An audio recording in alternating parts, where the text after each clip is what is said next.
Okay, so today we are really diving deep into something that's, well, it's completely reshaped education, hasn't it? EdTech. But we're not just here to talk about how convenient it all is. We're looking at the hidden side. Since everything went remote, platforms like Google Classroom, Blackboard, Byju's, they're not just extras anymore. They're like essential, sometimes mandatory. And you shared this really interesting report with us. It digs into these big players, their data collection, some security issues, and this whole algorithmic profiling thing. So our mission here is pretty clear. Let's unpack what this convenience and personalization actually costs us, especially when we're talking about kids' data and, well, consent seems a bit murky. It really is murky. And what's key is understanding just how much data we're talking about. It's way beyond just grades and when you logged in. Across the board, these platforms are pulling in a massive amount of info. Of course, there's the PII, personally identifiable information, name, email, location, right, and educational records too, performance, engagement, all that. But then you get into the really granular stuff, behavioral data. Okay. And this isn't just a simple log. The report calls it behavioral telemetry. Think of it like a constant stream. Yeah. Every click, every pause, scroll. Even keystrokes. In some tools, yes. These days. It's this incredibly high-frequency surveillance, building a profile of every single interaction. Wow. And that huge data haul, it's tied directly to how these companies make money, isn't it? That was a big point in the circle. Absolutely fundamental. The business model dictates the data and the risk. Google Classroom, for example, mostly freemium, right? Yeah. They make money by getting you into their ecosystem, system usage. Okay. Blackboard's more subscription-based, so their focus is mainly on academic data. Makes sense. But then you look at Byju's, very different model. Aggressive tutoring sales, direct-to-consumer, high pressure sometimes. Right, I've heard about that. And because they're dealing with high-cost services, often involving financing or payment plans, they collect financial and payment information. Seriously, like what? Loan documents, specific payment histories, things like that. So suddenly, your EdTech platform isn't just a digital textbook, it's acting more like a financial institution, data-wise. Huge risk increase. Which brings us straight to that idea of centralization risk. If whole school districts rely on just one or two big companies, a single failure could be, well, disastrous. Maybe we should clarify for you, the listener.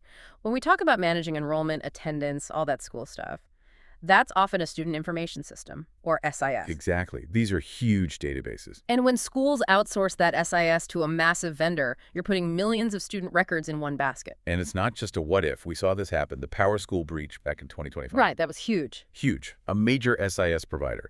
And it compromised records for something like 60 million students and 10 million educators. 60 million. Yeah. One single point of failure exposed an incredible amount of personal and academic history. The takeaway isn't just that big systems can fail. It's that this concentration creates a kind of regulatory blind spot. Schools sometimes think big vendor must be safe. But really, it just makes them a bigger target. An exponentially bigger target, yes. In thinking specifically about the platforms in the report, that Byju's breach in 2023 sounds particularly bad because of that financial data angle. It really was. Look, any breach is bad, identity theft, risk, all that. But Byju's exposed names, contact info, and those super sensitive loan and payment documents. Their security wasn't up to scratch. So it proved it, basically, that financial data is sitting right next to the schoolwork data. Exactly, which just massively raises the stakes for families if there's a breach. Okay, so if the data is so sensitive and the risk is so high, why are schools seemingly okay with the contracts they sign? Which gets us to the issue of control, especially when it involves children. This is, I think, the core systemic problem highlighted in the sources. In the U.S., under FERPA, schools are legally the ones responsible for protecting student data. Right. But in practice, they often sign contracts that effectively give away control to the EdTech vendor. The reports mention that fewer than 25% of these cloud service agreements even clearly state why the data is being disclosed. Only 25%. Wow. Yeah. So the vendor can just say, oh, we need it for product improvement or, benchmarking. Very broad language, very few limits. And this gets worse because of that COPPA loophole, doesn't it? Children's Online Privacy Protection Act. Normally, that needs direct parental consent for kids online. Correct. But here's the loophole, the thing the report calls a vacuum of oversight. COPPA lets schools act as the agent for the parents. The school can give consent on behalf of the parents for educational tools. Ah, okay. Yeah. So how does that play out practically? Well, what often happens is parents get these general enrollment forms at the start of the year. Sign here, here, and here. Yeah, stack of papers. Exactly. And buried in there somewhere might be a blanket consent for various digital tools. Parents might not have the time or maybe the digital literacy to really investigate the complex privacy policies of every single platform like Google Classroom or Blackboard. So they're basically signing away control without fully realizing it. Pretty much. They often aren't told the full scope of data collection, who it's shared with third parties, affiliates, or how long the company keeps the data. It's all hidden in the fine print. Okay, so for you listening, whether you're a parent, a teacher, maybe even a student, what are the red flags? How can you tell if your data is being used for more than just education? What did the sources point to? Well, first sign, opaque privacy policies. If it's really vague about sharing data with third parties or affiliates, that's not good. Audits, especially on Google Classroom, found policies that were just too broad, allowing data transfers that weren't clearly defined. Second thing to watch for, overbroad data collection. Does the app really need access to your microphone or your camera or precise location just to deliver a simple quiz? Good point. If it's asking for more than seems necessary for the actual educational task, that's a red flag. It violates the principle of data minimization. Which is? Collect only what you absolutely need for the stated purpose, which frankly seems to be ignored quite often. And third, think about the marketing. If the platform is constantly pushing you to upgrade, buy more services, maybe even take out loans like the Byju's model, that's a sign. Why is that a sign? Because it means they have intense pressure to monetize their users. And that pressure often correlates directly with needing to collect and analyze lots of behavioral data and sometimes financial data to target those marketing efforts effectively. Okay, that lack of transparency, that lack of control, it leads us into maybe the murkiest area of all, the algorithmic shadow. It's not just what they collect, but what they do with it, what they infer about you. Exactly. This is where we get into algorithmic profiling and learning analytics. These platforms use AI, machine learning, to process all that behavioral telemetry. We talked about how fast you answer, how long you spend on a task, patterns in your errors, how often you log in. All those little signals. All of them. And they use this data to try and infer things you can't directly observe, like how well do you understand the material, how motivated are you, what's your attention span like. And then this feeds into personalization engines, recommending what you see next. But critically, it's also used to generate predictive risk scores. Risk scores, like predicting who might fail. Exactly. Predicting who might fail or drop out or who might need some kind of intervention. Okay, hold on. If these algorithms can actually identify students who are struggling and need help, isn't that potentially a good thing? Where's the harm? That's the crux of the debate, isn't it? The problem is what the sources term the black box problem.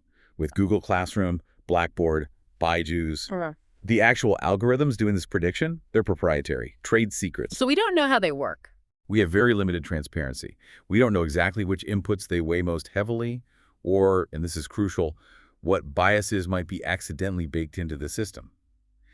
And the potential for ethical harm here is huge. We know that the data these algorithms are trained on often reflects historical societal inequities, economic, racial, gender biases. Right, past biases get learned by the AI. They can get amplified by the AI. If the algorithm learns from biased historical data, it can end up making biased predictions. Can you give an example of how that might look in an EdTech context? Sure. Let's take response latency, how long it takes a student to answer a question. An algorithm might be trained to see high latency as a sign of low mastery or maybe low motivation. Okay, seems logical on the surface. But what if that student has high latency because they live in a rural area with terrible internet? Or maybe English isn't their first language and they need more processing time. So it's not about motivation at all. Exactly. It's a technical issue or an environmental one. But the AI, lacking that context or trained on biased assumptions, might still flag that student as low engagement or at risk. It ends up reinforcing a stereotype that just isn't accurate. And the danger then is that label, that at-risk flag. It could stick. Precisely. If a teacher sees that flag next to a student's name, even unconsciously, it could change how they interact with that student, what opportunities they offer. It could become a self-fulfilling prophecy. It absolutely could. Yeah. And we also need to think about the psychological impact on the students themselves. Imagine being constantly tracked, measured, surveilled. It eats away at your sense of privacy, your autonomy. Yeah, I can see that. When there's always this high-stakes tracking, it can ramp up anxiety. It can actually reduce intrinsic motivation, the desire to learn for learning's sake. Students might start feeling less like individuals and more like data points being constantly evaluated. Yeah. The very system meant to help them learn becomes a source of stress. Okay, so it's clear there are serious issues. But these tools are embedded now, right? We can't just rip them out. What do the sources suggest is the way forward? How do we make EdTech more responsible? Fairer. Well, it requires action on multiple fronts. It's a multi-stakeholder approach. First, the EdTech providers themselves need to embrace privacy by design, Meaning? meaning building privacy protections in from the very beginning. Things like child-centric default settings, making the most private options the default, not opt-in, clearer interfaces, and crucially, strictly adhering to data minimization. Back to that idea, only collect what's absolutely necessary. Only what is strictly needed for the educational purpose. No. Nice to have data harvesting. That sounds like a big ask for companies whose whole model relies on having tons of data for personalization and AI. It is a big ask, and honestly, it probably needs regulatory teeth to make it happen consistently. It really cuts against the more data is always better mentality driving a lot of AI development right now. Then you have the schools and districts. They need to get much, much better at due diligence, using things like detailed EdTech vendor questionnaires before signing contracts. Asking the tough question. Exactly. Demanding clarity on data retention policies. What happens when a student leaves? Can the data actually be deleted? Do they perform algorithmic audits? The stance needs to shift from passive acceptance to demanding robust contractual safeguards. And on the tech side, you mentioned algorithmic audits. That brings us back to the black box issue and bias. The report really emphasized fairness metrics, didn't it, as a way to measure and potentially fix algorithmic bias. Yes, fairness metrics are tools to quantify if an algorithm is treating different groups based on race, gender, socioeconomic status, etc. equitably. Okay, and the report highlighted two specific metrics for you, the listener, to understand. The first was demographic parity. Right. Demographic parity is, conceptually, quite simple. It says the algorithm's selection rate must be equal across all the defined groups. Give me an example. Okay, imagine an algorithm recommends students for a special math program. If demographic parity is the goal, and say 10% of students from Group A are recommended, then exactly 10% of students from Group B must also be recommended, even if their raw test scores or other qualifications look different on paper. Wait a minute. So it forces equal outcomes regardless of the inputs. That sounds like it could ignore individual qualifications. Is that why it's controversial? That's precisely the criticism, yes. It prioritizes equal representation in the outcome, but critics argue it can be inefficient or even unfair by potentially overlooking qualified individuals or recommending less qualified ones just to meet the quota. It focuses solely on the distribution of the output. Okay, so what's the alternative? The report mentioned equalized odds. Equalized odds is generally seen as more nuanced. It tries to address the demographic parity criticism by focusing on error rates. It requires that the true positive rate and the false positive rate are equal across all groups. Break that down. True positive, false positive. Okay. True positive rate is how often the algorithm correctly identifies what it's looking for, e.g., correctly flags plagiarism. False positive rate is how often it makes a mistake in that direction, e.g., incorrectly flags an innocent student as plagiarizing. Got it. So equalized odds demands that the algorithm is equally good at being right and equally likely to be wrong across all different demographic groups. Using the plagiarism example, it must catch real plagiarism at the same rate for all groups and mistakenly accuse innocent students at the same rate for all groups. So it's focused more on the accuracy and fairness of the process rather than just forcing identical outcomes. Exactly. It aims for equity in how well the algorithm performs its classification task, considering both correct identifications and errors. Wow. Okay, we have covered a lot today. This massive data collection, everything from keystrokes and clicks, that behavioral telemetry, all the way to incredibly sensitive financial data with some platforms. We talked about the huge systemic risk when everything's centralized, highlighted by breaches like PowerSchool, and that critical consent loophole, the vacuum of oversight where schools consent for parents, often without full understanding. And finally, the really concerning ethical issues around biased algorithms, the black box problem, and the risk of labeling students in ways that could genuinely harm their futures. It's a complex picture. The promise of all this data, all these algorithms, is personalization, right? Tailored learning, efficiency.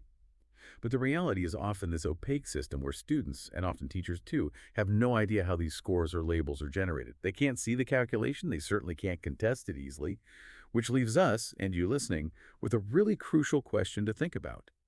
If a predictive algorithm flags a student as low engagement or at risk, perhaps based on data that reflects historical bias, and that digital label then subtly influences a teacher's expectations or limits the student's future pathways.